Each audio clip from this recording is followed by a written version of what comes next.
Pakistan super league में लोगों की दिलचस्पी मजीद बढ़ाने के लिए पाकिस्तान कौंसलेट दुबई में एक दिलचस्प तकरीब का एहतमाम किया गया, जिसमें लोगों को PSL की मुफ्त टिकट फराहम की गई। तफसीलात मुदस्सर खुशनोद की इस रिपोर्ट में।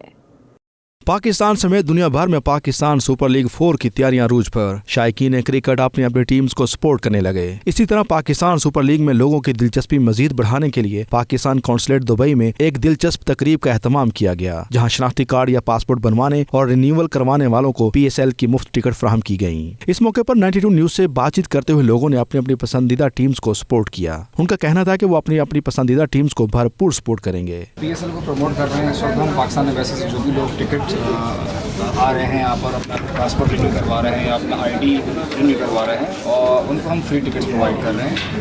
और ये एक हमारा हम लेके चल रहे हैं इवेंट के अज़्म आली शान की खातिर, पाकिस्तान की खातिर। पाकिस्तानी शनाख्ती कार्ड या पासपोर्ट बनवाने और रिन्यूअल करवाने वालों ने मुफ्त टिकट मिलने पर बेहद खुशी का इजहार किया। इस वक्त हम मौजूद हैं पाकिस्तान कौंसलेट दुबई में और यहाँ पे PSL के टिकट जो हैं वो फ्री में दिए जा रहे हैं। जो भी पाकिस्तानी कम्युनिटी जो यहाँ पे UAE के अंदर रहते हैं, अगर कोई अपना पासपोर्ट या ID रिन्यूअल करवाता है तो उसके बदले में उनको टिकट फ्री मिल रहा है। ये बहुत बड़ी खबर है।